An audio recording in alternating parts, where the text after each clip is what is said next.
ব্যাপারটা হলো আমরা মাসি বাড়ি যাচ্ছি, তাও আবার বৃষ্টির মধ্যে। অ্যাকচুয়ালি মাসি বাড়ি যাওয়ার কোনো কথা ছিল না, মাসির মেয়ে আসবে বলেছিল, তো তার জন্যই হলো আমরা যাবো। তো ওর সাথে অনেকদিন দেখা হয় না, তার জন্য দেখা করতে যাব। আর ওখানে গেলে প্রচুর মজাও হয়।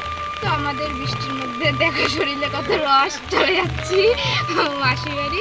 তো চলো এখন আমরা চাকদা যাব বৃষ্টির মধ্যে। গাইস, এটা আমার বাড়ির সামনের রাস্তা। তো এইখানে আমার একটা নৌকার প্রয়োজন ছিল, তো নৌকাটাকে আমি দেখতে পাইনি, তার জন্য পায়ে হেঁটে আমার জলটা ডেঙাতে হলো। এখানে বৃষ্টি হলেই জল জমে পড়ে, তো কী করা যাবে, চলো পায়ে হেঁটেই ডেঙাতে হলো আমার জলটা। দেখো আমাদের কত ঘোরার শখ, যে বৃষ্টি পড়ছে ছাতা মাথায় দিয়ে তাও মাসি বাড়ি চলে যাচ্ছি। তো আমাদের মতো কার কার ঘোরার শখ আছে এত, কমেন্টে জানিও। দেখো রাস্তাটা কতটা সুন্দর, পাশে একটা পুকুর আছে, পুকুরটাও বিশাল সুন্দর। তো এখানে বেশি কথা বললাম না, তোমরা দেখতে থাকো।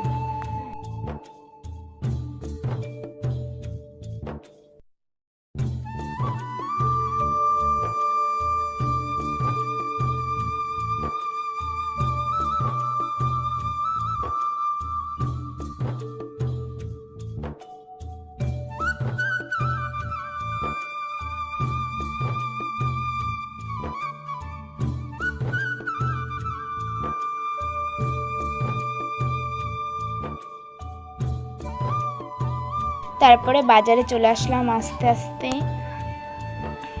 বাজারে দেখো একটাও লোক নেই বৃষ্টির মধ্যে। তারপরে না আমি হলো সে বাসে ওঠার ভিডিওটা করতে পারিনি, কারণ সঙ্গে সঙ্গে বাস চলে এসেছিলো।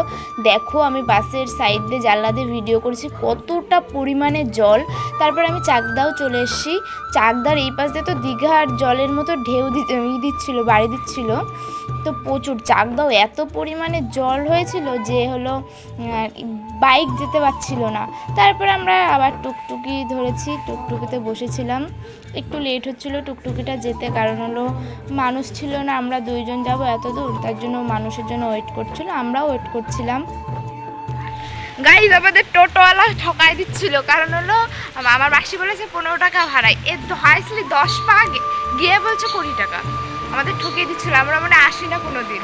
তা বললাম যে আমরা তো 15 টাকায় আসি, ওই এখান থেকে ওইটুক গেলে 5 টাকা বেশি হয়ে যায়। কি নারায়ণ সার মোড় দেখিয়ে দিল আমাদের, যে এইটুক গেলে হলো 5 টাকা বেশি, জিজ্ঞেস করো চাইতে।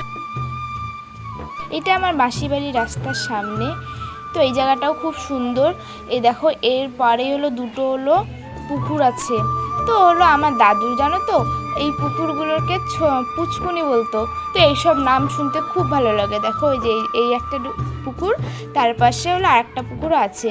তো আমার দাদু যখন আমি দিদাবাড়ি থাকতাম তখন হলো আমার বলতো যে পুচকুনির যাচ্ছি। তো এইসব কথাগুলো এখন মিস করি, খুব ভালো লাগে এইসব কথা, যে আগের লোকরা যেরকম কথা বলে, বয়স্ক লোকরা। যখন আমি ছোটোবেলায় আসতাম তখন আমি এই মাঠটায় খেলতাম। এইটা আমার মেশোর মাঠ, তার জন্য খেলতাম। এই বৃষ্টির জন্য কেউ নেই, এই মাঠটায় হলো ফুটবল খেলে সব দাদারা। আমি যখন ছোটো ছিলাম তখনও এসে খেলতাম। তো চলো এখন আর বেশি দেরি নেই আমার মাসি বাড়ি যেতে, আর একটুখানি গেলেই আমার মাসি বাড়ি। এই তো আমি মাসি বাড়ি চলে এসেছি। তো আমার মাসি সবাই ঘরে ছিল, আমি গিয়ে দরজা ধাক্কাচ্ছিলাম, তো খুলছিলই না। তারপরে আসলো, খুলছিলই না, আমি হলো জোর কাটতেছিলাম। এই তো সবাই চলে এসছে, এই দেখো একদম খেতে বসেছে। অন্ধকার ছিল, লাইট ছিল না। তো চলো ভিডিওটা তোমাদের কেমন লেগেছে কমেন্টে জানিও, আর যদি ভিডিওটা ভালো লেগে থাকে তাহলে লাইক কমেন্ট শেয়ার করে দিও। বাই।